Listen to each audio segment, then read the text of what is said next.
Il n'est pas terminé, votre Kratos? Je suis en train de le manger, ouais. Vous voulez qu'on le réchauffe encore un peu? Non, ça va, vous inquiétez pas, c'est bien. Hop. Hop. Faut finir son assiette ici, sinon, Voilà, c'est ça. sinon c'est comme à la cantine.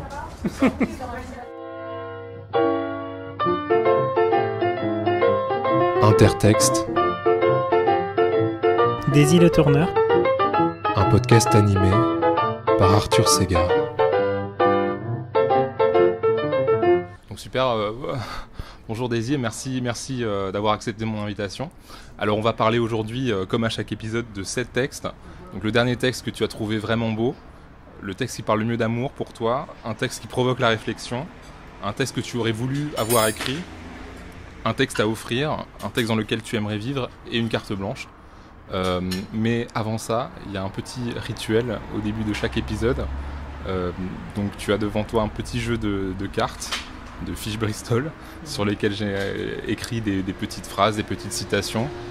Donc si tu veux mélanger un peu et en tirer une et voir si tu tombes sur une phrase qui t'inspire ou pas. On va voir, oui. Alors, c'est pas super lisible. Oui, c'est aussi le défi de déchiffrer. Faire de l'interruption un nouveau chemin, faire de la chute un pas de danse, de la peur un escalier, du sommeil un pont, de la recherche une rencontre. Fernando Sabino, au Encanto Marcado. Voilà, j'espère que j'ai tout bien lu. C'était première épreuve assez difficile, mais qu'est-ce que ça m'inspire je sais pas exactement, c'est dit comme ça, c'est presque une évidence, quoi. En fait, la vie elle est faite d'embûches et d'imprévus, et on en fait ce qu'on peut. Et évidemment, tous les plus grands plans qu'on peut faire sur la comète souvent ne se réalisent pas, mais c'est ce qui arrive en chemin qui est intéressant. Donc voilà, je ne sais pas si j'ai grand chose de plus à dire que ça, mais c'est évidemment une phrase assez universelle, une vérité qu'on a chacune appris à sa façon, je pense. Et t'y arrives, toi, à faire de la chute un pas de danse? Pas forcément de la chute, mais peut-être du moment où on se relève.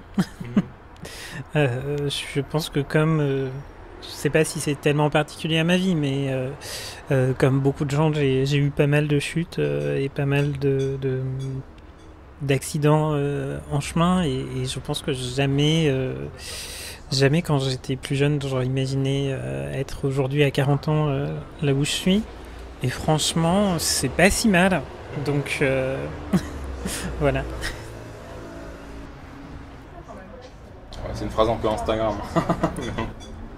Un petit peu, je voulais pas trop balancer, mais c'est un peu. Il y a des phrases plus ou moins inspirées, c'est pas grave. Enfin... Non, mais en même temps, c'est vrai que c'est un peu, comme tu dis, de la sagesse Instagram, mais c'est pas faux du tout. Ouais. C'est pas parce que c'est parfois impulsif qu'on peut pas se reconnaître dedans et qu'il n'y a pas une vérité. Si les clichés deviennent des clichés, c'est pour une bonne raison quand même en général. Ils perdent un peu de leur sens et ils se vident avec le temps à force d'être répétés. Et c'est pour ça aussi que je pense que beaucoup de la littérature en fait répète souvent les mêmes choses mais différemment, parce qu'il faut sans cesse renouveler en fait les vérités pour qu'elles retrouvent quelque chose pour qu'elles résonnent. Alors c'est quoi le dernier texte que tu as trouvé vraiment beau? Le dernier texte que j'ai trouvé vraiment beau, c'est un roman qui s'appelle Stonebridge Blues de Leslie Feinberg. C'est un roman qui a été qui semble assez proche de la biographie de Leslie Feinberg. Ça parle d'un personnage qui naît, je dirais, dans les années 40 ou voire 50, qui va en fait être pendant très longtemps, une grande partie du roman, une lesbienne butch aux États-Unis, à une époque où c'était vraiment pas une situation facile à vivre, pas que ce soit évidemment une promenade de santé aujourd'hui, mais ça a pu être encore plus difficile. Et du coup, c'est son histoire de cette personne qui va en fait quitter très jeune le foyer familial, quitter aussi le lycée et quitter tout pour aller bosser à l'usine et trouver sa communauté dans les bars lesbiens de, je sais plus, c'est Boston, je crois, je dis peut-être Buffalo, je crois que c'est Buffalo. C'est vraiment super intéressant parce qu'en fait, c'est pas des histoires qui sont beaucoup racontées globalement. Surtout que ce texte est déjà vieux de quelques décennies. Et c'est aussi un texte qui va bien au-delà de juste l'histoire d'une lesbienne butch. Ce personnage, tout comme Leslie Feinberg, va à un moment transitionner, prendre de la testostérone et vivre comme un homme pendant une longue période de sa vie. Et à une période où c'était en fait une position encore plus marginale parmi une communauté déjà très marginalisée. Et là je dis à une époque, mais ça n'a pas changé. C'est un texte qui est assez difficile. Il y a beaucoup de violence, des agressions, des coups, de la violence psychologique et des viols. Il y a vraiment... c'est pas quelqu'un qui a une vie facile, que ce soit dans le travail à l'usine, dans la vie à l'intérieur de la communauté et à l'extérieur de la communauté, de passage à tabac, d'agressions policières... Vraiment quelque chose de... Voilà, un texte qui est assez difficile, donc j'ai mis plus de 2 ans à le lire en fait. Et ça m'a vraiment fait pleurer quelques fois.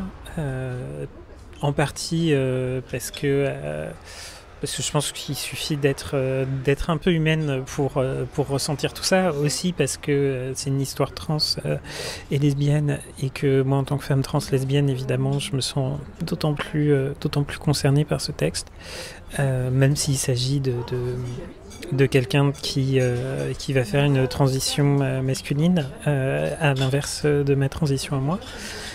Même s'il s'agit de quelqu'un qui vit une vie très différente de la mienne, puisque je ne suis pas né aux États-Unis dans les années 50, que je n'ai pas travaillé à l'usine. Voilà, c'est un personnage qui a vraiment en fait passé une grande partie de sa vie en mode survie, j'ai l'impression. Et la beauté dans ce texte, elle est rare, elle est par petits moments, par petites éclaircies. Mais ce qui est bien, c'est qu'elle est de plus en plus au fil du livre, en fait. Du moins, j'ai trouvé ça. Si ma lecture de 2 ans ne m'a pas fait trop oublier le début. Parce que, voilà, sur la fin, on se retrouve avec un personnage qui commence très jeune, qu'on suit depuis l'enfance, et sur la fin qui est un peu plus âgé et qui a atteint une certaine sagesse avec les ans, et un peu plus de sérénité, qui va trouver aussi un peu plus d'acceptation du fait d'être trans dans un militantisme LGBT qui n'était pas toujours ouvert à sa vie, à son personnage, à son expérience. Et du coup, voilà, on pleure au début, on pleure à la fin. Mais c'est pas un mélodrame, loin de là. C'est quelque chose de vraiment beau, par ce personnage qui est vraiment Leslie Feinberg à peine voilée et qui a une expérience de vie assez dure et en même temps dans laquelle elle a trouvé plein de communautés, plein d'amour, plein de solidarité et donc de la beauté. Et ouais, tu disais il y a des petites éclaircies de beauté dans ce texte, et ça correspond à quoi? Ça correspond au moment où, malgré ce parcours de vie un petit peu difficile, elle parvient à se relever justement et à transformer un peu ça en une danse. C'est joliment retourné au début de notre conversation. Effectivement, je sais pas si... Enfin ouais, c'est effectivement un personnage qui va... J'allais dire qu'il va beaucoup se casser la gueule, mais qui va aussi beaucoup se faire casser la gueule, qui va s'en prendre plein la figure et qui va se relever et grâce... pas juste grâce à sa force intérieure, mais grâce à sa communauté, grâce aux personnes qui l'entourent. C'est quelqu'un qui va se relever et qui va reconstruire sa vie je ne sais combien de fois au fil du roman. Et pour moi, les moments de grâce, ils sont vraiment dans ces moments de connexion qui peuvent être des histoires amoureuses à deux ou des moments de lutte collective aussi. Et des mots très justes que Leslie Feinberg arrive à poser là-dessus. Et pour moi, c'est... Voilà, en tout cas, c'est une forme de beauté qui est peut-être... la plus importante, c'est celle qu'on crée à plusieurs. Je sais pas si on crée jamais de la beauté seul finalement, parce que on peut faire des choses jolies seul, des choses vraiment belles. Faut être au moins à deux. C'est toujours une œuvre collective, la beauté. Ouais, voilà, je suis en train de dire ça, de penser ça en le disant, mais ça m'a l'air assez juste, donc partons là-dessus. Il y a autre chose aussi qui est important dans Stone Butch Blues, c'est que c'est un texte que Leslie Feinberg, en tant que militant en fait syndicaliste et communiste, a refusé que ce texte, après sa disparition, soit distribué de manière commerciale.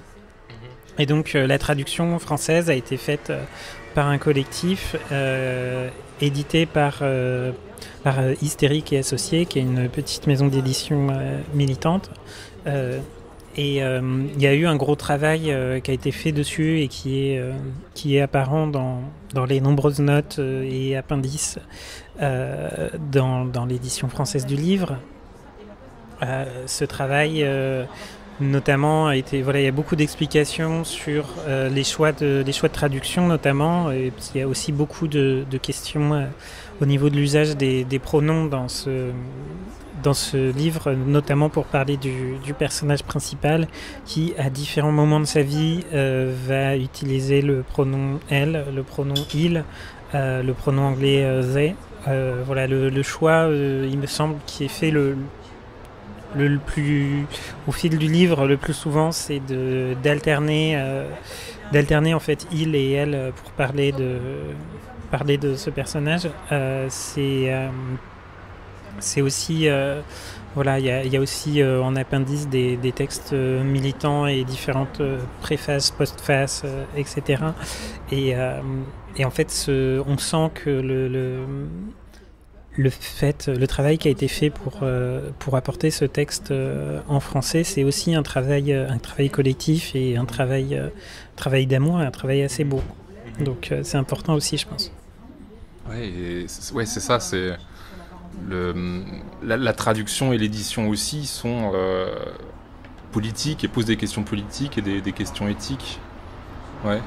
Ouais, tout à fait. Et je pense que c'est quelque chose auquel on pense souvent pas. On achète des bouquins parce que on a vu le nom de l'auteur, de l'autrice, parce que la couverture est jolie, parce qu'on en a entendu parler à la télé, à la radio, etc., parce que notre libraire nous l'a proposé. Et on ne fait pas forcément gaffe à la maison d'édition, à la collection. Si on y fait attention, est-ce qu'on sait vraiment qui travaille là-dessus, qui est derrière tout ça? Est-ce que le nom du traducteur ou de la traductrice est bien mis en avant? Souvent, on ne connaît pas les traducteurs et les traductrices. Et je veux dire, moi la première, je ne suis pas là pour dire que je vais sourcer éthiquement chacune de mes lectures. Mais voilà, en ce moment, il y a Bolloré qui est en train d'essayer de racheter Hachette et de construire un énorme monopole dans le monde de l'édition des livres, comme il a déjà dans les médias. Et c'est des questions qui vont être, qui le sont déjà, mais qui seront encore plus importantes à l'avenir à se poser. Le texte qui parle le mieux d'amour, pour toi? Alors, là j'ai pris le texte au sens large. On m'a dit que c'était possible, donc. C'est possible, tu peux y aller. Et parce que c'était une des réponses les plus évidentes pour moi, c'est en fait un album de chansons qui s'appelle 69 Love Songs, donc 69 chansons d'amour en français, par un groupe qui s'appelle The Magnetic Fields.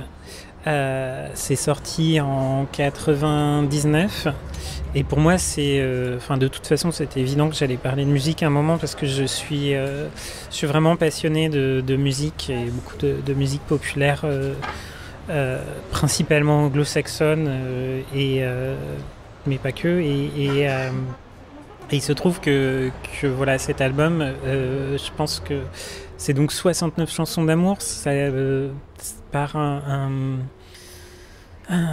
auteur qui s'appelle Stephen Merritt, qui a écrit beaucoup plus de chansons d'amour que ça, mais puisqu'il n'écrit presque que ça, et qui a écrit donc, il s'est mis à défi d'écrire un énorme nombre de chansons, et du coup il y a quelque part un côté on attaque l'amour sous tous les angles. Mais au final, est-ce que c'est un album qui parle d'amour ou un album qui parle de chansons d'amour? C'est un peu ambigu parce qu'il y a beaucoup de pastiches de genre. Il y a des chansons d'amour qui sont construites autour d'un jeu de mots. Il y en a qui sont construites autour du pastiche d'un genre ou d'un autre artiste. Il va y avoir du coup il y a une chanson country, une chanson plus new wave, une chanson qui va évoquer Cole Porter, une chanson qui va évoquer ceci ou cela, et en fait c'est intéressant pour plein de raisons évidemment, je pourrais en parler des heures, mais c'est intéressant parce que pour moi j'ai commencé en fait à écouter cet album, j'avais jamais été amoureuse, et je l'ai un peu fait découvrir à toutes les filles dont j'ai été amoureuse dans ma vie, je crois. Parce que les paroles sont sublimes, parce que c'est d'une richesse incroyable. Je l'ai aussi écouté quand je me suis fait larguer. J'ai écouté quand je suis tombée amoureuse. Je l'ai écouté toute ma vie depuis bientôt 20 ans. Et il y a toujours des petites choses à trouver dans cet album. Il y a... par exemple, il y a un passage dans une chanson qui s'appelle Come Back from San Francisco que je trouve magnifique. C'est une chanson en fait qui est chantée par quelqu'un qui a été abandonné par son amoureux ou son amoureuse qui est parti à San Francisco. Bon, clairement, le Stephen Merritt qui a écrit les chansons est un homme gay. Il y a clairement un sous-texte dans la chanson. Enfin, en tout cas, c'est plutôt une chanson avec l'idée de San Francisco et quelques clins d'œil dans la façon dont c'est écrit qui évoque la culture gay. Il se trouve que dans l'album, il a fait le choix d'attribuer les genres dans les chansons aléatoirement et de ne pas... il n'est pas seul aussi à chanter. Je crois qu'il y a 6 personnes qui chantent, 3 hommes et 3 femmes. De la même façon que le genre de la personne qui chante la chanson est un peu déterminé aléatoirement au moment de l'écriture de la chanson, le genre de qui va la chanter peut être est aussi aléatoire et pas forcément concordant avec les paroles. Voilà, il y a une chanson où, par exemple, qui s'appelle When My Boy Walks Down the Street, qui donc quand mon mec marche dans la rue, qui est chantée par une femme qui dit He's going to be my wife, donc il va être ma femme. Donc il y a pas mal de petits jeux sur le genre comme ça qui sont toujours assez amusants. Bref, mais bon, je voulais parler de Come Back from San Francisco. À un moment, il y a un pont où il dit je vais essayer de bien me souvenir. You need me like you need me like the wind needs the trees to blow in, like the moon needs poetry. Donc tu as besoin de moi comme le vent a besoin des arbres pour souffler dedans, et comme la lune a besoin de poésie. Et c'est évidemment, en fait, la lune n'a pas besoin de poésie, le vent n'a pas du tout besoin des arbres, donc la première lecture, c'est que, en fait, tu n'as pas vraiment besoin de moi. La deuxième lecture, c'est qu'en fait, le vent qui fait bouger les arbres, c'est ce qui permet de voir le vent, c'est ce qui permet de rendre les arbres un peu plus vivants, un peu plus beaux, tout comme la poésie rend la lune un peu plus belle. Et ça, pour moi, ça dit quelque chose d'assez chouette sur l'amour et sur les chansons d'amour aussi. Et est-ce que l'amour, ça existerait même sans les chansons d'amour au final, sans faire sortir tout le truc de l'amour, c'est une construction sociale et historique, machin chose. Évidemment, l'amour, c'est quelque chose il y a beaucoup d'auto-persuasion dans l'amour. Et sans les chansons d'amour, je ne sais pas si l'amour existerait, ou en tout cas, ce serait très différent. Un texte qui provoque la réflexion. Alors, j'ai beaucoup réfléchi à cette question-là, parce que moi, dernièrement, depuis ces 2-3 dernières années, je crois que j'ai pas lu beaucoup de fiction, de poésie ou de choses comme ça. J'ai lu beaucoup d'essais et d'ouvrages théoriques. Donc j'avais l'embarras du choix.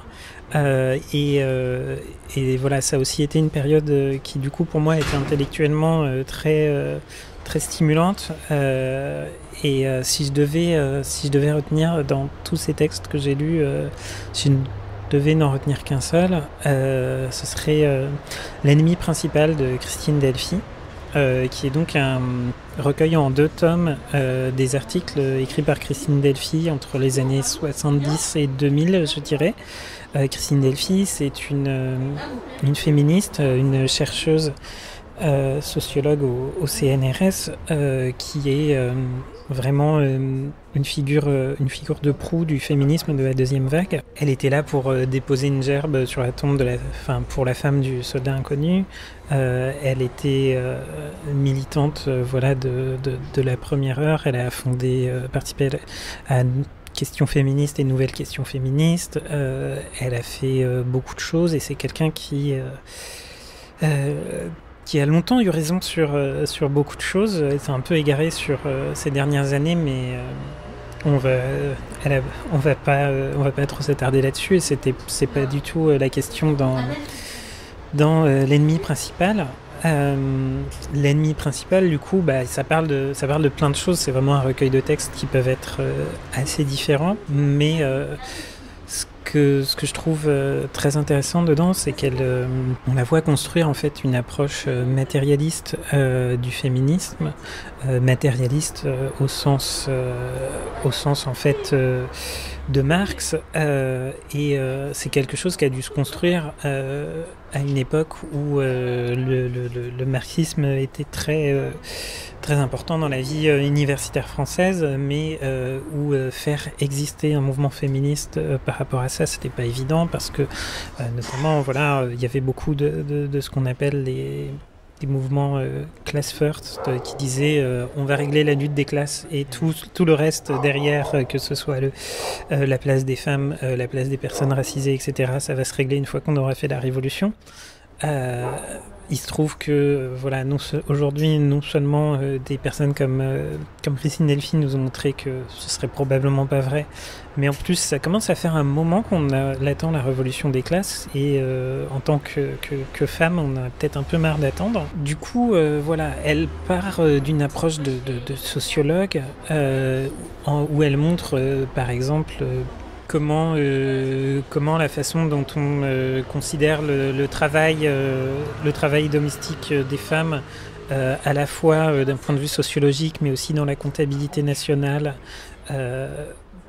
comment l'héritage aussi est fait, tout ça révèle des mécaniques patriarcales qui sont présentes à la fois au niveau individuel, économique et étatique. C'est quelque chose donc c'est une approche qu'en fait qui est hyper concrète, et en même temps pour construire vraiment tout un appareil théorique super robuste. Et c'est ce que je trouve vraiment fascinant dans cette lecture. C'est quelque chose qu'on peut parfois reprocher aux théories queer notamment, c'est que souvent c'est basé beaucoup sur du texte et du commentaire de texte, et de la philo qui répond à la philo, etc.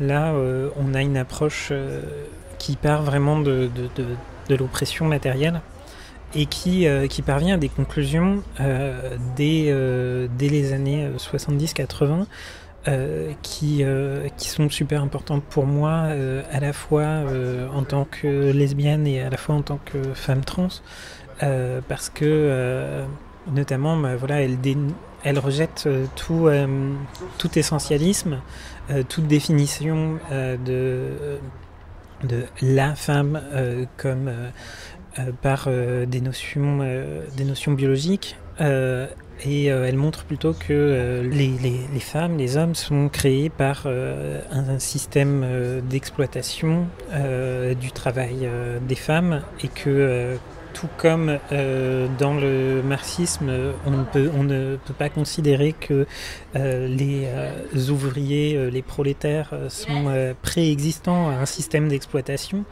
Et bien en fait, les classes hommes et femmes sont créées aussi par ce système d'exploitation. Et les variations biologiques sont en fait ce qui vont permettre de créer, de déterminer qui va dans quelle classe, mais ce ne sont pas elle qui va les créer. Et c'est vraiment voilà, quelque chose de super important dans le travail de Christine Delphi et dans le travail de nombreuses féministes matérialistes, et qui n'ont pas entendu la théorie queer pour le faire, mais qui aussi permet, en fait, voilà, moi quand je lis ça en tant que personne trans, l'ennemi principal c'est une boîte à outils d'autodéfense pour les femmes et les hommes trans. Et c'est aussi voilà, c'est d'autant plus dommage que Christine Delphi aujourd'hui dans ses vieilles années se soit retrouvée embarquée à signer des tribunes, co-signer des tribunes transphobes qui disent exactement l'inverse de tout ce qu'elle a montré dans tout son travail toute sa vie, et ça nuit un peu à son image, parce qu'en fait son travail est juste tellement riche et en avance sur ça et sur plein de questions féministes, et elle apporte des réponses à des débats Enfin, on a l'impression qu'elle a apporté des réponses en 1972 à des débats qu'on a encore aujourd'hui. C'est vraiment voilà, une lecture essentielle et qui moi, m'a vraiment ouvert l'esprit à plein de trucs. Ouais, c'est ça, c'est intéressant. C'est vrai que ces dernières années, il y a aussi toute une littérature scientifique qui apparaît autour de la question des matérialismes trans. Je crois que c'est Pauline Kloschek qui a écrit un bouquin il n'y a pas très longtemps là-dessus qui s'appelle Matérialisme trans. Fact-checking, paru chez Hystérique et Associés en 2021, Matérialisme trans est en fait un ouvrage collectif dirigé par Pauline Kloschek et Noémie Grunenwald. Et qui réutilise ces outils-là, dont une certaine lecture pourrait penser que justement il y a Christine Delphi qui signe des tribunes transphobes. On pourrait penser qu'il y a certains éléments de cette théorie-là qui tendraient vers une rigidification des positions femmes-hommes, oppresseurs, oppressés, etc. Mais en fait, oui, il y a aussi des outils des outils qui permettent de penser en fait la transidentité, des outils matérialistes qu'on peut utiliser de ce point de vue-là. Ouais, voilà. En fait, l'ouvrage en question, Matérialisme trans, c'est un ouvrage collectif et ça marque un épisode important dans la pensée française sur ces questions parce que on a tendance à associer par défaut les personnes trans à la théorie queer. C'est d'ailleurs ce qu'on présume que Christine Delphi a malheureusement reproché aux personnes trans, c'est qu'elle nous voit un peu comme un avatar de la théorie queer, alors que les personnes trans existent depuis bien avant la théorie queer, évidemment. On n'est pas des objets théoriques, en fait. On est des êtres humains qui avec des parcours qui existaient bien avant la théorie et qui continueront d'exister avant. On leur donnera après, je veux dire, quand on pensera au XXIIIe siècle, le genre d'une toute autre façon, il y aura probablement encore des personnes qui prendront des hormones, si c'est toujours possible. Il y aura probablement, je ne sais pas où, qu'on fera des thérapies géniques ou whatever. Mais dans tous les cas, on n'est pas juste des objets théoriques. On n'est pas des représentants forcément d'une lutte. Moi, il se trouve que je suis militante et que je lis un peu de la théorie, etc. Et qu'en fait, on est beaucoup à le faire parce qu'on a besoin de s'armer, je crois, pour simplement exister et justifier notre existence en tant que personne trans. Et après, il y en a qui vont trouver ces armes dans la théorie queer, il y en a qui vont trouver ces armes dans la théorie matérialiste, mais je vous rassure, il y a aussi des personnes trans qui sont fachos, il y a aussi des personnes trans qui sont pas du tout dans la théorie, il y a toutes les possibilités qui sont représentées, et en fait, il n'y a aucune... c'est quand même assez rare les personnes trans d'extrême droite, et l'extrême droite n'est pas très accueillante pour ces personnes, mais il y en a, et ça montre bien quelque part qu'on existe autrement que comme jouet et pion d'un échiquier politique. C'est qu'en fait on peut exister parfois malgré nos propres idées. Un texte que tu aurais voulu avoir écrit? Ouais, donc j'aurais bien voulu, là on va vraiment changer de domaine, mais c'est ça qui est intéressant. J'aurais beaucoup voulu écrire les X-Men. Je suis depuis, avant même de savoir lire, très fan des X-Men. Je feuilletais les comics de mon grand frère avant même de vraiment savoir lire, et j'essayais d'un peu deviner les histoires ou de les imaginer. Et c'est quelque chose qui m'a accompagné. Voilà, quand j'étais un peu plus grande, j'ai acheté beaucoup de comics des X-Men et en particulier, en fait, les X-Men ont été définis par un auteur qui s'appelle Chris Claremont, qui a écrit pendant 16 ou 17 ans, je crois, le comic book mensuel des X-Men, plus quelques autres comics réattachés. Donc ça fait un corpus assez impressionnant de centaines de numéros et milliers de pages. En fait, voilà, moi j'ai lu ça enfant, ado. J'ai un peu raccroché après, notamment parce que pendant les années 90, c'était devenu, sans lui, assez nul. Et puis au hasard d'une trouvaille de bibliothèque, il y a un an, je suis retombé sur une intégrale des Nouveaux Mutants, qui est un spin-off des X-Men, et je me suis dit, mais c'est vrai, je l'avais jamais lu celui-là, je l'ai pris, et je me suis dit, ah mais en fait, faut que je lise tous les X-Men qui étaient publiés en même temps, et je me suis retrouvé à lire des centaines de comics comme ça, et à enfin lire l'intégralité des 15 années du travail de Chris Claremont, dont j'avais lu peut-être un tiers ou la moitié seulement. Et voilà, moi, du coup, quand j'ai commencé à lire ça très sérieusement, vers une dizaine d'années, mon rêve, c'était d'écrire des comics, d'écrire les X-Men, et je me dis que en fait, voilà, je sais pas s'il y a d'autres trucs aujourd'hui. Quand je les lis, je me dis pas j'aurais voulu écrire ça. Je me dis c'est incroyable, mais je sais un peu plus ce que moi je voudrais écrire aujourd'hui.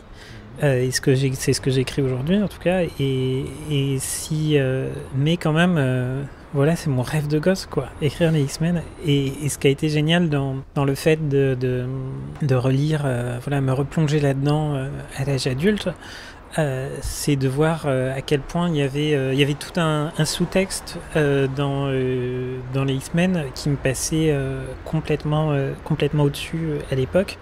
Mais voilà, c'est un auteur qui a écrit...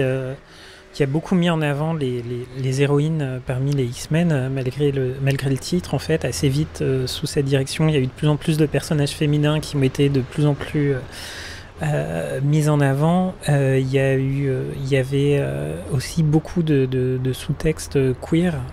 Voilà, les X-Men sont des mutants qui sont haïs par le monde quand leur pouvoirs apparaissent souvent à la puberté. Il y a une métaphore qu'on peut lire comme la métaphore de pas mal de formes de minorisation, d'altérisation, et qui marche vraiment bien pour ce qui est la haine dirigée contre les personnes LGBT. Et c'est assez marrant de relire ces trucs qu'on a adorés enfant et qu'on ne comprenait pas du tout. Et aujourd'hui, je me dis, mais est-ce que je reconnaissais là-dedans quelque chose qui était en moi déjà à l'époque sans que je sache, ou est-ce que au contraire ça m'a ouvert l'esprit et changé mon chemin de vie. Est-ce que les X-Men m'ont rendu trans et lesbienne? On ne sait pas. Mais en tout cas, c'est assez chouette de relire ça et de se dire que évidemment tout n'est pas parfait, mais il y a beaucoup de valeurs dedans dans lesquelles je me retrouve encore aujourd'hui. Et que ce truc m'a accompagné depuis 35 ans, quoi. Et donc je me dis, ça donne envie, voilà, aussi, comme c'est une... Depuis cette époque-là, Chris Claremont est parti des X-Men, il est revenu dessus quelques fois, mais il y a eu beaucoup d'autres auteurs, autrices, dessinateurs, dessinatrices qui se le sont appropriés, évidemment dans des films aussi, etc. Et bon, le côté négatif, c'est que ça appartient à Marvel, qui appartient à Disney, etc., qu'on ne fait pas ce qu'on veut, mais l'idée de aussi reprendre une espèce d'œuvre collective comme ça et de la réinterpréter à sa sauce, ce serait super intéressant, quoi. Parce que évidemment, je m'imagine pas écrire la suite de Stone Boot Bulls, c'est pas trop l'idée. Écrire la suite des X-Men, c'est un peu plus le concept, donc pourquoi pas. Bon, à part le fait que je ne suis pas... je suis inconnu des services chez Marvel pour l'instant. Il y a peu de chances que ça arrive aujourd'hui, mais voilà. Je pourrais écrire des fanfics si je voulais. Ouais, c'est hyper intéressant ce que tu dis. Et d'ailleurs, je crois que c'est Karine Espinera dans un de ses livres sur la transidentité. Elle prend cet exemple des X-Men et le mutant comme possible métaphore de la transidentité. C'est assez intéressant ce qu'elle écrit là-dessus. Mais toi, qu'est-ce que tu en penses de cette relecture de figures de mutants ou de monstres qui sont assez populaires ces dernières années autour des questions queer, en fait, de se dire de revisiter ces figures de mutants et de monstres. Est-ce que c'est des choses qui te parlent ou est-ce que c'est des choses qui te... Enfin, quel est ton sentiment par rapport à ça? Je sais pas, je pense que ça peut être effectivement des façons de se lire soi-même et de se voir qui peuvent être intéressantes. C'est un peu plus compliqué quand en fait c'est appliqué de force sur nous.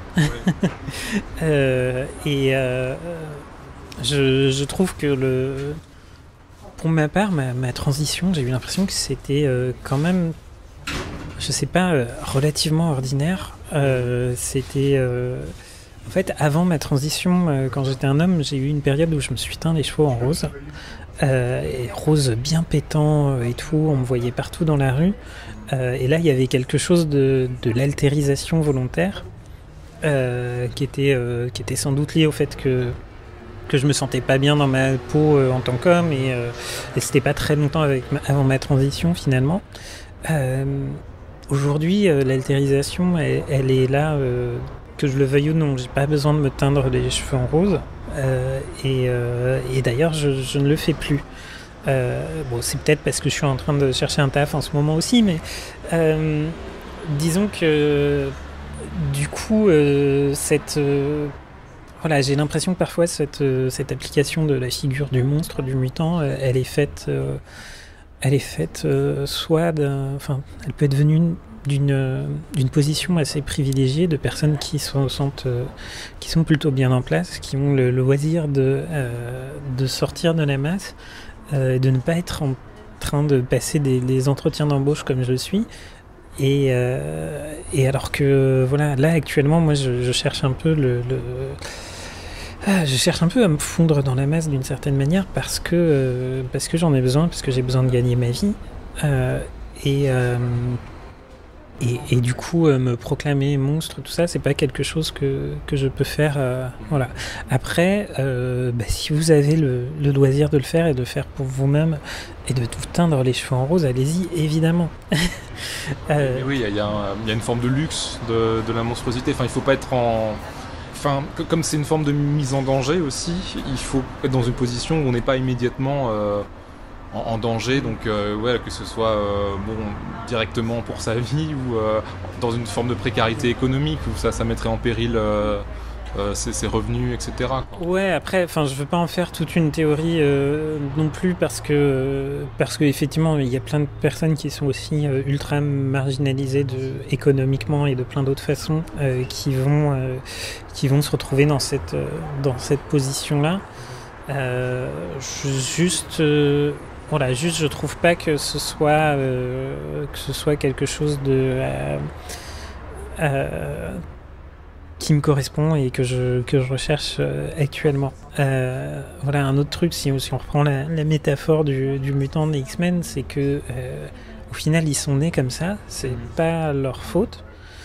Ce qui n'est pas exactement un discours qui pour moi colle tout à fait au parcours LGBT, parce que je pense qu'il y a davantage de liberté. Je me reconnais pas beaucoup dans les histoires de je suis né comme ça. Mais finalement, s'ils sont autres, les mutants, c'est parce qu'ils sont aussi définis par la haine dont ils font l'objet. Et c'est beaucoup le cas pour les personnes LGBT. Ce qui est intéressant, c'est qu'il y a aussi une autre lecture qu'on peut avoir de cette figure du mutant. C'est une lecture une lecture au niveau du validisme, qui peut-être colle un peu plus finalement que n'importe quelle autre de ces lectures, parce qu'en fait les mutants sont tous différents, tout comme les handicaps sont tous différents, que c'est finalement ils ont des handicaps ou des mutations qui sont visibles ou invisibles, et il y a des attitudes très différentes vis-à-vis d'eux, mais et souvent leurs pouvoirs vont être handicapants aussi. Que si vous voilà, je sais pas si c'est un hasard, mais dès les tout premiers X-Men, il y a leur fondateur, il est en fauteuil roulant. Il y a le personnage de Cyclope qui n'est pas aveugle, mais en fait ne peut pas enlever ses lunettes, sinon il tire des lasers partout et il détruit tout. Et puis il y en a beaucoup d'autres qui vont avoir une forme qui est plus ou moins humaine. Il y en a, voilà, il y a le personnage de Rogue qui ne peut pas être touché. Il y a des personnages qui, leurs pouvoirs viennent souvent avec, sont autant une possibilité d'accomplir des choses qu'un handicap. Et cette métaphore-là aussi, elle est très intéressante. Un texte à offrir.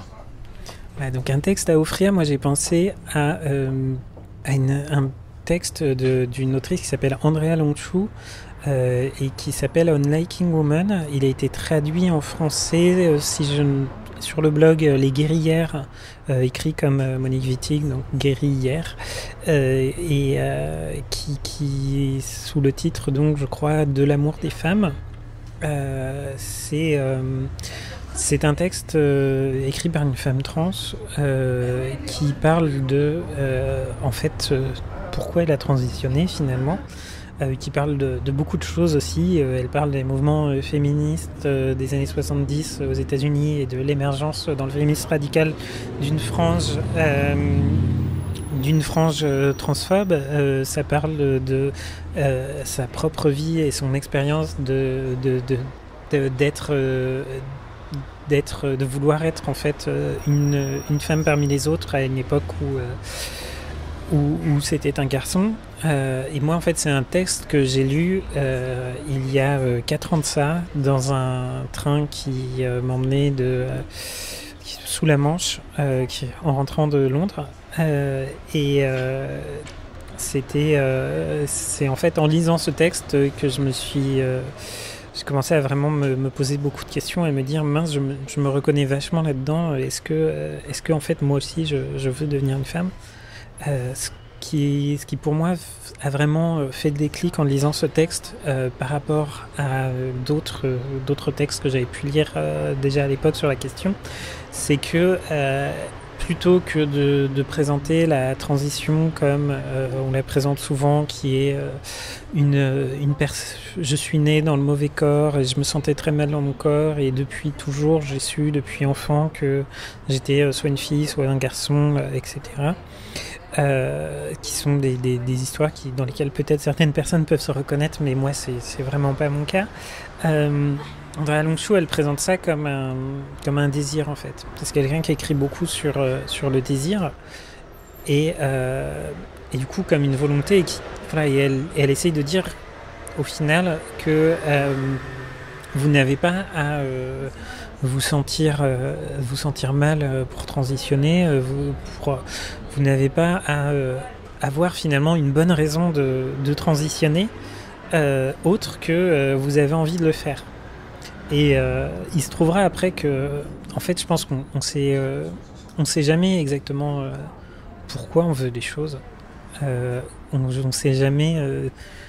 On peut essayer de trouver des prétextes et tout ça, mais qu'est-ce qui fait naître un désir exactement, je ne sais pas. On trouvera des justifications qui sont parfois a posteriori, mais l'impulsion du désir, elle est là.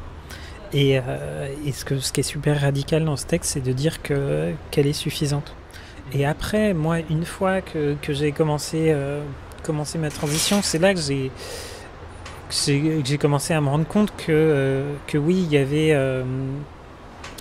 j'étais pas forcément bien dans mon corps ou bien dans ma peau vis-à-vis de plein de trucs, parce que en fait, quand on a vécu toute sa vie comme ça, on sait pas forcément ce que c'est d'aller bien, donc voilà. Et peut-être qu'à posteriori, je peux reconstruire quelque chose en me disant, en fait, je voulais transitionner parce que ceci, je n'étais pas à l'aise avec ceci, pas à l'aise avec cela, parce que machin. Et c'est pas si important que ça. L'important, c'est de dire aussi que si vous avez envie, au final, pourquoi ne pas le faire, quoi. Et du coup, je pensais à ce texte comme texte à offrir. Je sais pas, je l'ai déjà partagé plein de fois. Je le fais peu. C'était jamais un cadeau d'anniversaire ou quoi que ce soit. En général, je le partage plutôt à des personnes qui viennent me voir et qui ont déjà des questions qui vont dans ce sens-là. Et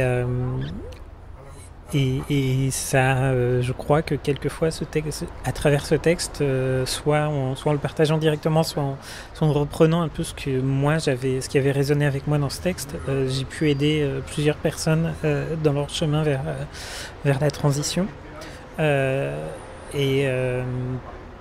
Franchement, à côté de ça, j'ai fait des super cadeaux d'anniversaire des fois à des gens. J'ai fait des cadeaux des cadeaux à mes amoureuses, des cadeaux à ma famille qui ont pu les rendre très heureuses, mais je crois qu'il n'y a rien qui peut avoir un impact, en tout cas que j'ai fait, qui a pu avoir un aussi gros impact que ça. Et voilà, je pense que c'est ça.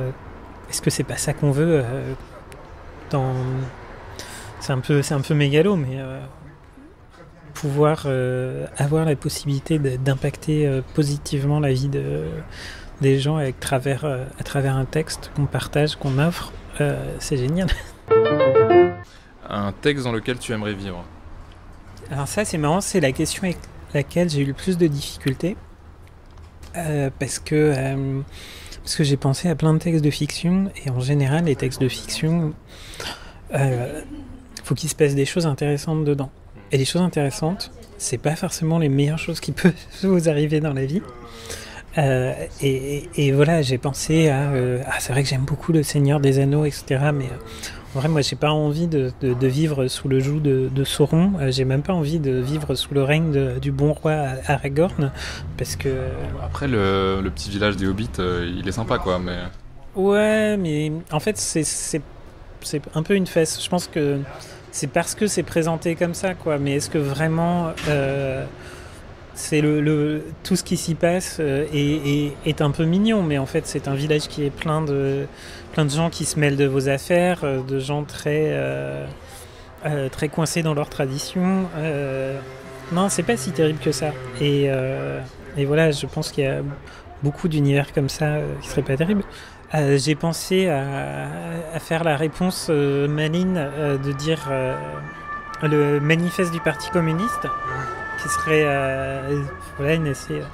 Et puis finalement, j'ai réfléchi et je vais prendre une définition très large de texte pour répondre à cette question. Je voudrais vivre dans mon fil Instagram. Instagram étant un réseau social sur lequel je passe un peu de temps, mais où je suis juste principalement spectatrice, j'y publie pas grand chose, et il ne s'y passe rien, rarement grand chose d'incroyable. Il se passe pas des choses intéressantes qui sont des choses terribles, il se passe que il y a des belles choses, il y a du joli. Sur mon Instagram, il y a des gens. Il y a des gens qui font des super tatouages, et il y a des gens qui sont beaux, il y a des gens qui sont heureux. Et on réfléchit pas trop. Et franchement, ouais, je crois que c'est un super texte dans lequel vivre. C'est intéressant qu'on passe du manifeste du Parti communiste à Instagram, mais ouais. Du coup, pour toi, un endroit où t'aimerais vivre, c'est un endroit où il se passerait rien en fait. Les péripéties, en fait, c'est toujours un peu un risque de malheur. Ouais, c'est peut-être quelque chose que j'ai développé ces dernières années parce que j'ai vécu pas mal de bouleversements dans ma vie qui n'étaient pas forcément négatifs. Mais effectivement, moi, en quelques années, j'ai transitionné, j'ai divorcé, je peux même remonter un peu avant ça, j'ai eu un enfant, j'ai déménagé, à un moment j'ai perdu mon taf, j'ai eu toutes sortes de rebondissements en fait dans ma vie. Et je crois que je voudrais bien un peu de calme et de sécurité. Donc voilà, je dis, j'aimerais vivre dans Instagram, qui est aussi un rêve un peu, sans doute un peu consumériste. Mais franchement, tout est joli, on pense pas. Ce serait comme vivre à Disneyland un peu. Pourquoi pas? Et du coup, toi, pour toi, Instagram, c'est un lieu de calme et de sérénité. C'est pas un lieu... Parce que des fois, il y a cet effet-là où justement on se dit tous les autres sont plus beaux que moi, ils réussissent tout ce qu'ils entreprennent, ils ont une belle maison, ils ont des animaux mignons, etc. Et du coup, par rapport à ça, on peut se sentir mal aussi. Ouais, il y a ça pour beaucoup de personnes. Moi, honnêtement, je sais pas. Je suis assez sereine par rapport à ça. Je regarde les jolies images. Il faut dire que voilà, j'ai pris, je dis Instagram comme texte, alors que je lis même pas ce qui est écrit sur Instagram. Je regarde les photos, je mets des petits cœurs. Et du coup, ouais, je sais pas. Peut-être que ça dépend aussi de ce qu'on a envie de faire dans la vie. Moi, je suis pas, et de les gens qu'on suit sur Instagram, moi, je n'y suis pas en fait trop des gens des influenceurs qui vivent une vie de rêve. Je n'y suis pas des gens qui postent des vacances incroyables. Où la plupart du temps, c'est vrai que moi, j'y vais beaucoup pour suivre des illustrateurs, illustratrices, des tatoueurs et tatoueuses, des gens qui montrent des maquillages incroyables. Et ouais, j'aimerais bien savoir me maquiller comme elle, par exemple. J'aimerais bien savoir dessiner comme ça. Mais je suis assez zen finalement par rapport à tout ça. Il n'y a pas de frustration, c'est joli, c'est apaisant. Vraiment. Aucune réflexion. Libérez-nous. Il y a un côté très zen, ouais, libéré du désir et de la pensée et de tout ça. Mais après, c'est intéressant ce que tu dis. Ça veut dire que pour toi, un texte dans lequel tu aimerais vivre, c'est un texte qui ne provoque pas la réflexion. Ouais, ce qui peut sembler contradictoire, mais parce que je dis que j'ai lu énormément de textes théoriques ces dernières années, mais la réflexion, elle est souvent, pour moi en tout cas, elle est créée par un problème, par une frustration, par une inégalité, par voilà, quelque chose qui va pas, quoi. Et en fait, tout comme tout ce qui est intéressant dans les fictions va venir du fait qu'il arrive beaucoup de malheurs aux personnages. Je pense que la réflexion, elle vient quelque part peut-être du malheur. Et du coup, voilà, j'ai répondu ça à cette question parce que je voudrais vivre dedans. Le fait est que je je vis pas dedans et je vais pas chercher non plus dans mes lectures de fiction, de théorie, des choses qui disent que tout va bien en fait. Parce que je ne vis pas dedans. Mais si on me demande voilà, je sais pas, j'ai un livre de fiction que j'ai adoré, j'aime beaucoup Philippe K. Dick, mais il écrit sur des personnages malheureux, dépressifs, dont le monde s'effondre complètement jusqu'à ne faire plus sens. J'ai pas envie d'habiter là-dedans. Il écrit sur un univers où les nazis ont remporté la guerre. Évidemment, c'est génial comme bouquin, mais j'ai pas envie de vivre dedans. Et du coup, est-ce que tu avais une carte blanche ? Alors la carte blanche, je me suis dit très honnêtement que j'allais la sortir comme ça au débeauté, parce que c'est très dur de choisir sans aucune contrainte. Et là, je ne parle et je ne sais même pas encore ce que je vais dire. Mais ce qui est... je pourrais parler de Philippe K. Dick, effectivement, par exemple. Je pense qu'une des difficultés pour moi aussi, c'est que là, j'ai cité que des textes que j'ai lus relativement récemment. Parce que, comme je disais, j'ai eu beaucoup de changements dans ma vie ces dernières années et beaucoup de changements dans ma façon de voir le monde. Du coup, j'ai aussi un peu peur de, quand je retourne en arrière, me rendre compte que ce truc que j'adorais, je ne l'aime plus. Ça ne me correspond plus. Ça a pu m'arriver avec certains textes. Là, j'ai cité des trucs pour lesquels ça n'est pas le cas. Dans le cas des X-Men, c'était une très bonne surprise. Mais j'ai toujours un peu peur quand on me demande mon roman préféré, de me dire ah mais si j'y retourne, est-ce que en fait je vais encore l'aimer. Je sais pas, un texte que j'ai adoré quand je l'ai lu il y a quelques années, c'est Gravity's Rainbow de Thomas Pynchon. Ça m'avait retourné la tête parce que c'est un texte postmoderne construit d'une façon totalement alambiquée qui est assez difficile à comprendre mais qui est en même temps plein d'une inventivité incroyable, écrit avec un style génial où peuvent se rencontrer en quelques lignes des références super pointues sur des références historiques sur les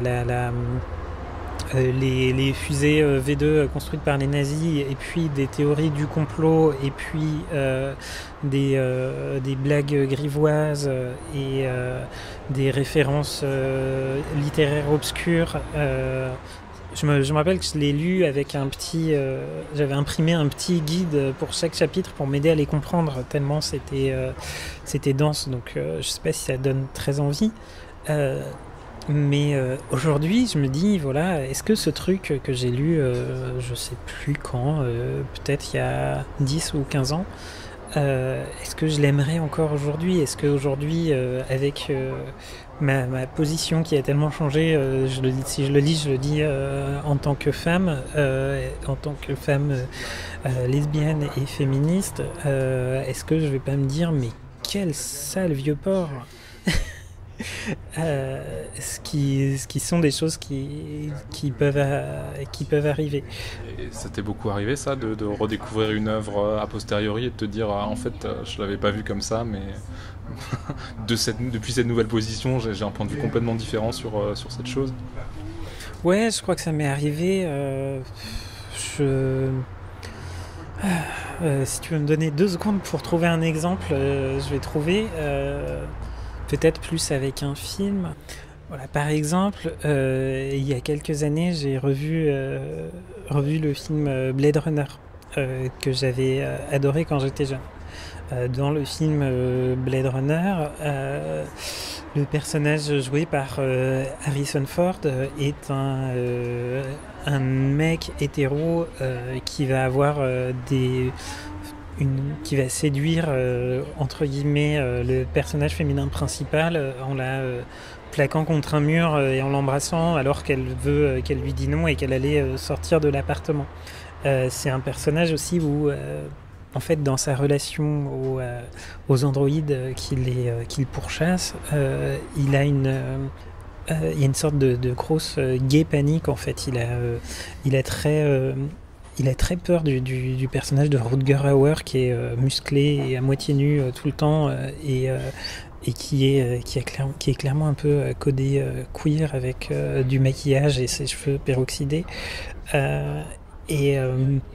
Et on peut peut-être avoir une lecture où on se dit que Ridley Scott a voulu dans ce film montrer justement un mec hétéro qui est genre entre guillemets à l'ancienne, un peu misogyne et patriarcal et tout ça, et de montrer que finalement son rapport à des personnages qui sont plus queer, son rapport aux femmes et tout entre guillemets problématique.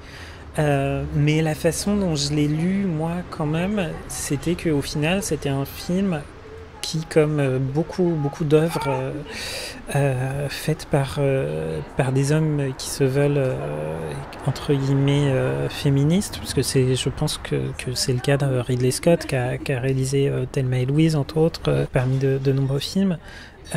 Ça reste un film qui centre le point de vue d'un homme blanc hétéro et qui montre en fait toutes les violences qu'il fait. Et en fait, je suis assez saoulé par ces tendances de faire des films et c'est aussi beaucoup le cas dans des séries avec des anti-héros.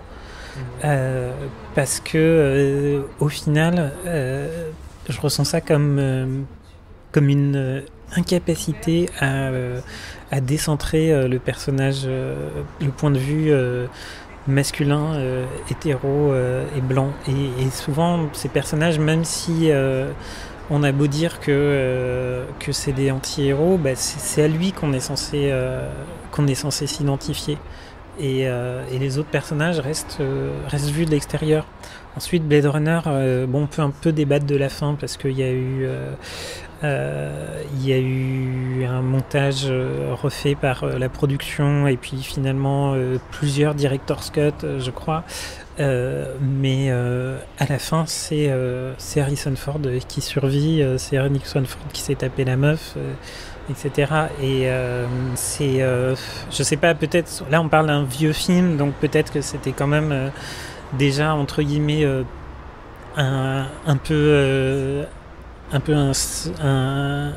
une amélioration par rapport à certaines représentations qu'il pouvait y avoir à l'époque. Sans doute que c'est que pour reprendre, à l'époque Harrison Ford il faisait Star Wars aussi. Star Wars est sans doute n'a pas conscience de cette reproduction de schémas patriarcaux dans Star Wars, mais on pourrait dire que oui, au moins Ridley Scott dans Blade Runner il en a conscience, mais voilà, pour moi c'est vraiment pas assez quoi. Et quelquefois ça peut être une façon de dire oui j'en ai conscience, c'est pas bien, mais bon je le fais quand même quoi. C'est ça les histoires que j'ai envie de raconter. C'est ça qui m'emballe. C'est une histoire d'action avec Harrison Ford qui tue des PD et qui se tape la meuf. Voilà. Ouais, je vais me faire des amis parmi les fans de Blade Runner. Et inversement, il y a des choses que tu n'appréciais pas forcément avant et que tu apprécies davantage aujourd'hui ? Ouais, il y en a sans doute beaucoup. C'est vrai qu'en se posant ces questions, peut-être qu'on s'éloigne de certaines œuvres, mais peut-être qu'on va trouver d'autres types de récits plus intéressants. On va trouver des formes de beauté, comme on disait au tout début de l'épisode différentes. Et voilà, c'est peut-être ça aussi. Enfin, t'as aussi trouvé des nouvelles formes de beauté depuis cette nouvelle position. Ouais, bien sûr. Je pense que Stone Butch Blues, si je l'avais lu à 15 ans, je sais pas, moi, dans mon petit monde où j'étais cis et hétéro, et je pense que j'aurais rien compris en fait. Et du coup, la beauté, alors peut-être on peut imaginer une uchronie incroyable où j'aurais lu ça et ça m'aurait ouvert les yeux à tout un monde et fait peut-être transitionner beaucoup plus tôt. Je pense que ce qui est plus probable, c'est que j'aurais rien compris et j'aurais reposé le bouquin parce que j'étais pas prête. Et c'est vrai qu'aujourd'hui, ma bibliothèque, très simplement, il y a beaucoup plus de noms de femmes autrices dans ma bibliothèque. Il y a beaucoup plus de personnes LGBT dans ma bibliothèque. Et je crois qu'il y a c'est évidemment quand on se ferme qu'on supporte plus de lire certaines choses, on en découvre d'autres qui peuvent être tout aussi géniales et peut-être que aussi celles qu'on aimait avant et on va les lire différemment et c'est ça qui est pour en revenir à ce que je disais au tout début quand on a commencé à parler, c'est vrai que parfois la littérature au sens large, c'est reformuler, redire de façon différente des choses que d'autres ont déjà dites avant nous, parce qu'on en a besoin, parce que les formules anciennes se vident de leur sens à force d'être répétées, et peut-être aussi que nous-mêmes changer dans notre parcours de vie en tant que lecteur et lectrice, ça nous permet de relire différemment et les textes qui peuvent changer avec les années comme ça, c'est aussi une bonne opportunité. Et c'est pour ça que j'évoquais qu'il y a certains vieux textes que j'ai peur de relire. En fait, j'ai plutôt peur de les recommander, mais je serais curieuse de les relire. Ok, super, merci beaucoup, Daisy. Merci à toi, c'était un plaisir. Et merci à Camille, que vous pouvez écouter dans l'épisode 3 de ce podcast, de m'avoir mis en contact avec Daisy Le Tourneur. En attendant qu'elle participe à l'écriture des prochains X-Men, je conclus cet épisode en vous conseillant très fort de vous procurer le livre de Daisy Le Tourneur qui vient de paraître aux éditions Zone et qui s'appelle « On ne naît pas mec, petit traité féministe sur les masculinités ». C'est donc un livre qui aborde des questions compliquées, celles qui sont liées aux masculinités, au fait d'être un homme, c'est-à-dire, si l'on s'en tient à un cadre théorique matérialiste, d'occuper une position sociale de domination. Et on s'en est aperçu dans cet épisode, les écrits des féministes matérialistes, notamment ceux de Christine Delphi, ont été et sont très importants pour l'autrice. On ne naît pas mec est donc un texte qui provoque la réflexion. À mon avis, ça peut aussi être un très beau texte à offrir. Cela dit, avant de l'envoyer à votre ami mec dans l'espoir qu'il se déconstruise un peu, je précise qu'il est dit très clairement dès l'introduction de cet essai qu'il ne s'agit pas d'un manuel de développement personnel, ni d'un recueil de suggestions pour aménager la masculinité, la rendre un peu moins violente, un peu plus douce, un peu plus vivable, etc. Non, le seul vrai conseil que donne Daisy Le Tourneur dans son livre, c'est d'abolir ces systèmes de domination que sont le patriarcat et le genre. Et je lui laisse le mot de la fin. On ne peut pas vaincre le patriarcat en appelant les hommes à devenir plus sensibles, quand notre société les incite systématiquement à ne pas l'être et les récompense pour ça. La psychologie masculine découle du patriarcat, pas l'inverse. Pour le faire tomber, il ne suffira pas d'espérer rendre les hommes plus gentils. Stone Butch Blues de Leslie Feinberg est d'abord paru chez Firebrand Books en 1993, mais le livre est disponible sous forme de e-book gratuit sur le site de Leslie Feinberg, lesliefeinberg.net. Et une traduction française collective a été éditée en 2019 aux éditions Hystérique et Associés.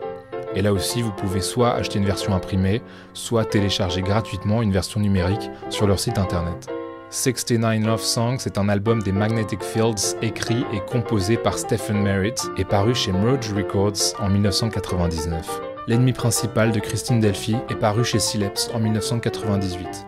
X-Men est une série de comics créée en 1963 par Stan Lee et Jack Kirby pour Marvel que Chris Claremont a scénarisé de 1976 à 1991. Unliking Women d'Andrea Longshu est paru dans le numéro 30 du magazine N+1 à l'hiver 2018. Il a été traduit par Alicia en 2020 sur le blog Les Guerrières sous le titre « De l'amour des femmes ». Tous les liens et toutes les autres références que nous avons évoquées sont en description de l'épisode. Intertexte est un podcast réalisé par Arthur Segar, illustré par Pauline Le Serre et dont la musique a été empruntée à John H. Loverkind.